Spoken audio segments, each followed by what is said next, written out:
দেখতে পাচ্ছ যে সিপাহী বিদ্রোহ, যেটা মহাবিদ্রোহ বলে আমরা জানি 1857 সালে হয়েছিল, সেই বিদ্রোহের সময় ভারতের বড়লাট কে ছিলেন? ঠিক আছে, বহু পরীক্ষায় প্রশ্নটা জানতে চাওয়া হয়। তো চারটে অপশন দেখতে পাচ্ছ যে লর্ড বেন্টিং, কর্নওয়ালিস, ক্যানিং না ডালহৌসি। তো উত্তর কী হবে? উত্তর হবে অপশন সি, লর্ড ক্যানিং। তো লর্ড ক্যানিং কিন্তু তখন যে ভারতবর্ষে অর্থাৎ 1857 সালে সেই সময় কিন্তু তিনি বড়লাট ছিলেন। তোমরা জানো এই সিপাহী বিদ্রোহের পরে কিন্তু 1858 সালে যে অ্যাক্ট হয়েছিল সেই অ্যাক্ট ওয়াইজ কিন্তু ক্যানিং এই বড়লাট যে লর্ড গভর্নর জেনারেল ছিল সেই পদটা তুলে দেওয়া হয়েছিল। কী পদ আনা হয়েছিল? ভাইসরয় পদ আনা হয়েছিল। ঠিক আছে, তো ভাইসরয়। এবং ভারতবর্ষের যদি বলে প্রথম ভাইসরয়কে, সেটা হচ্ছে লর্ড ক্যানিং, মাথায় রাখবে। ঠিক আছে, নেক্সট 2 নম্বর প্রশ্ন, যে ভারতের শেষ গভর্নর জেনারেল কে ছিলেন? Lord Mountbatten, lord Canning, Abul Kalam Azad না চক্রবর্তী রাজাগোপালচারী। উত্তর কী হবে? উত্তর হবে অপশন ডি। দেখো, চক্রবর্তী রাজাগোপালচারী কিন্তু ভারতবর্ষের যে শেষ গভর্নর জেনারেল ছিলেন। এবং এখান থেকে আরেকটা প্রশ্ন ঘুরিয়ে দেয় যে প্রথম ভারতীয় গভর্নর জেনারেল কে, সেটা কিন্তু চক্রবর্তী রাজাগোপালচারী হবে। আরও একটা প্রশ্ন আসে, পশ্চিমবঙ্গের প্রথম গভর্নর কে, সেটা কিন্তু চক্রবর্তী রাজাগোপালাচারী হবে। ঠিক আছে, পরবর্তী প্রশ্ন 3 নম্বর দেখব, বাণিজ্যের উদ্দেশ্যে কারা প্রথমে ভারতে এসেছিল? ফরাসি, ওলন্দাজ, পর্তুগিজ না ইংরেজ। তো উত্তর কী হবে? উত্তর হবে প্রথম কিন্তু এসেছিল পর্তুগিজরা। আমরা জানি যে 1498 সালে ভারতবর্ষে প্রথম এসে প্রবেশ করে কে? সেটা হচ্ছে ভাস্কো দা গামা।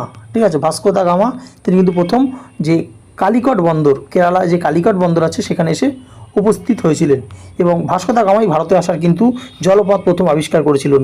তখন থেকেই কিন্তু যে ইউরোপের সঙ্গে ভারতবর্ষের যে জলপথে যাতায়াত কিন্তু শুরু হয়। ঠিক আছে, তো পর্তুগিজদের পর এসেছিল কিন্তু ওলন্দাজরা, তারপর এসেছিল ইংরেজ, তারপর এসেছিল ফরাসিরা। ঠিক আছে, নেক্সট আমরা দেখে নেব 4 নম্বর প্রশ্ন, যে স্বরাজ্য দল কোন সময়ে নির্বাচনে অংশগ্রহণ করেছিল? 1923-26, 1919-23, 1920-26, 1919-20। উত্তর কী হবে? উত্তর হবে অপশন এ, 1923 এবং 1926 সালে কিন্তু স্বরাজ্য দল যে নির্বাচনে অংশগ্রহণ করেছিল। তো এখান থেকে একটা প্রশ্ন দেয়, যেটা হচ্ছে স্বরাজ্য দল কে প্রতিষ্ঠা করেছিল? দুজন মিলে করেছিলেন। দেখো, সিআর দাস, চিত্তরঞ্জন দাস এবং মতিলাল নেহেরু, এনারা দুজন মিলে এই 1923 সালে কিন্তু স্বরাজ্য দল বা স্বরাজ্য পার্টি প্রতিষ্ঠা করেছিল। 5 নম্বর প্রশ্ন দেখে নেব, যে কোন নদীর ওপর নাগার্জুন সাগর পরিকল্পনা বাস্তবায়িত করা হয়? দামোদর, শতদ্রু, কোশি না কৃষ্ণা। উত্তর কী হবে? উত্তর হবে অপশন ডি, কৃষ্ণা। দেখো, নাগার্জুন যে সাগর পরিকল্পনা, এটা বহুবার পরীক্ষায় আসে যে কোন নদীর ওপর, এটা হচ্ছে কৃষ্ণা নদীর ওপর। এবং অন্ধ্রপ্রদেশ এবং তেলেঙ্গানা এর বর্ডারে কিন্তু এই নাগার্জুন সাগর যে পরিকল্পনাটা রয়েছে। ঠিক আছে, নেক্সট আমরা দেখে নেব যে গঙ্গার প্রধান উৎস নদী কোনটি? অলকানন্দা, মন্দাকিনী, ভাগীরথী না গণ্ডক। দেখো, আমরা জানি গঙ্গা যে কোথা থেকে উৎপত্তি হচ্ছে, সেটা হচ্ছে গোমুখ হিমবাহ থেকে। গোমুখ হিমবাহ থেকে, উত্তরাখণ্ডের গোমুখ হিমবাহ থেকে উৎপত্তি হয়েছে। কিন্তু প্রথমে কিন্তু গঙ্গার নাম ছিল না, প্রথমে যেই নামটা আসে সেটা হচ্ছে ভাগীরথী। ঠিক আছে, তো উত্তর হবে কিন্তু ভাগীরথী। ভাগীরথী থেকে আসার পর এটা যখন ভাগীরথী থেকে আসছে, এদিক থেকে অলকানন্দা বলে একটা নদী আসছে এবং দেবপ্রয়াগে মিলিত হয়ে হচ্ছে এই দুটো নদী, এবং তারপরেই কিন্তু গঙ্গার নামকরণটা হচ্ছে।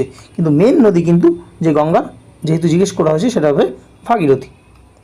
নেক্সট শিংকনা, এই শিংকনা চাষ কোথায় হয়? মংপু, মংসু, শিলিগুড়ি, কালিম্পং না বক্সা। তো উত্তর কী হবে? উত্তর হবে অপশন এ, দার্জিলিংয়ের মংপু এবং মংসুতে এই শিংকনা চাষ হয়। পশ্চিমবঙ্গ রিলেটেড প্রশ্ন। নেক্সট, পোলাভরম প্রকল্প এটি কোন নদীর সঙ্গে সংশ্লিষ্ট? কাবেরী, পেন্নার, কৃষ্ণা না গোদাবরী। উত্তর কী হবে? উত্তর হবে অপশন ডি, গোদাবরী নদীতে কিন্তু এই পোলাভরম প্রকল্পটা গড়ে উঠেছে। নেক্সট 9 নম্বর যে প্রশ্ন, যে রাজ্য সরকারের মন্ত্রীরা যার কাছে যৌথভাবে দায়িত্ব, সে কে? রাজ্যপাল, মুখ্যমন্ত্রী, বিধানসভা না স্পিকার। উত্তর কী হবে? উত্তর হবে অপশন সি, বিধানসভা। ঠিক যেরকম যদি এটা সেন্ট্রাল গভর্নমেন্ট বলতো যে কেন্দ্রীয় সরকারের মন্ত্রীরা কার কাছে যৌথভাবে দায়বদ্ধ হয়, সেটা কিন্তু লোকসভা হতো। ঠিক আছে, তো সেটা লোকসভা হতো। এটা যেহেতু রাজ্য সরকার বলেছে, তাই বিধানসভা হবে। নেক্সট 10 নম্বর প্রশ্ন, যে 29/11/1949 হবে, এটা টাইপিং মিস্টেক আছে। তো তারিখে ভারতীয় সংবিধান লেখার কাজ যখন শেষ হয়, তো সেই সময় কোনটি অন্তর্ভুক্ত ছিল না? তোমরা জানো যে 26শে নভেম্বর 1949 সালে ভারতের সংবিধান কি গৃহীত হয়েছিল। তো সেই সময় কোনটা ছিল না? মৌলিক অধিকার, মৌলিক কর্তব্য, রাষ্ট্রপতি শাসন না জরুরি অবস্থা। উত্তর কী হবে? উত্তর হবে অপশন বি। দেখো, মৌলিক কর্তব্য এটা কিন্তু তখন ছিল না, কারণ আমরা জানি পরবর্তী সময় 1976 সালে 42তম সংবিধান সংশোধনীতে কিন্তু মৌলিক কর্তব্য সংবিধানে ইনক্লুড করা হয়। আর বাদবাকি মৌলিক অধিকার, রাষ্ট্রপতি শাসন, জরুরি অবস্থা এগুলো কিন্তু আগে থেকেই ছিল। নেক্সট 11 নম্বর প্রশ্ন জানতে চাওয়া হয়েছে যে সুপ্রিম কোর্টের বিচারপতিদের অবসর গ্রহণের বয়স কত? 60, 62, 65 না 58? উত্তর কী হবে? উত্তর হবে অপশন সি 65। দেখো সুপ্রিম কোর্টের বিচারপতিদের অবসর গ্রহণের বয়স হচ্ছে 65। এখানে জানতে চাওয়া যে হাইকোর্টের যে বিচারপতিদের বয়স অবসর গ্রহণের বা রিটায়ারমেন্টের বয়স কত, সেটা কিন্তু 62 হবে। ঠিক আছে, তো সুপ্রিম কোর্ট যেহেতু বড় তাহলে বড়টা মাথায় রাখবে 62, আর হাইকোর্ট সুপ্রিম কোর্টের থেকে ছোটো তাহলে কী হবে, সেটা হচ্ছে 62 হবে। এইভাবে মনে রাখবে। নেক্সট 12 নম্বর প্রশ্ন যে পাইকারি মূল্যসূচকের হিসাবে নিম্নোক্ত কোন বছর থেকে বর্তমানে ভিত্তি বছর ধরা হয়? 2004, 5, 11, 12, 92, 93 না 93, 94? তো উত্তর হবে অপশন বি 2011-12টাকে কিন্তু ভিত্তি বছর ধরা হয়। এটা ইকোনমিক্সের একটা প্রশ্ন। নেক্সট আমরা দেখব 13 নম্বর প্রশ্ন কী বলছে, ভারতের মোট অন্তর্দেশীয় উৎপাদন যেটাকে আমরা জিডিপি বলি, গ্রস ডোমেস্টিক প্রোডাক্ট, এর সর্ববৃহৎ উৎস কী? কৃষিকাজে সম্পর্কিত কাজকর্ম, বহির্বাণিজ্য, যন্ত্র নির্মাণ শিল্প, বিদ্যুৎ ও গ্যাস না পরিষেবা ক্ষেত্র? তো মাথা রাখবে সার্ভিস সেক্টর বা পরিষেবা ক্ষেত্র কিন্তু সবথেকে বেশি জিডিপি ভারতবর্ষে আসে। বহুবার প্রশ্নটা করা হয়, জিডিপি কোথা থেকে বেশি আসে, সেটা হচ্ছে পরিষেবা ক্ষেত্র। নেক্সট 14 নম্বর প্রশ্ন দেখতে পাচ্ছ যে স্টকহোম কনফারেন্স হয়েছিল, এর প্রেক্ষাপটে ভারত সরকার পরিবেশ পরিকল্পনা এবং সমন্বয়কারী জাতীয় কমিটি গঠন করে কত সালে?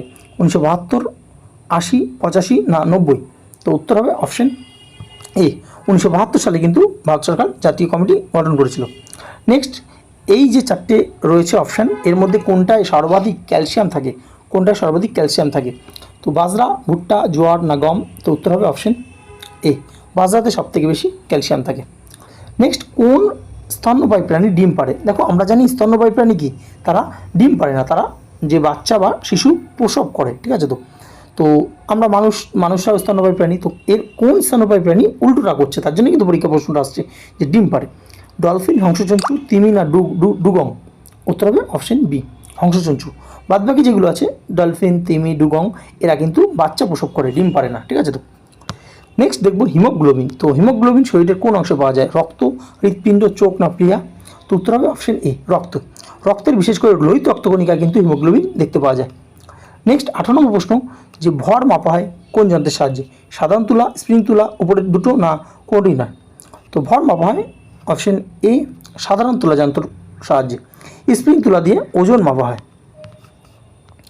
নেক্সট 19 নম্বর প্রশ্ন যে মণিপুরি নৃত্যশিল্পী তোমরা যদি দেখে থাকো, তাদের যে পোশাক, তাদের একটা মানে তাদের যে কালচার অনুযায়ী একটা একরকম পোশাক পরে তারা।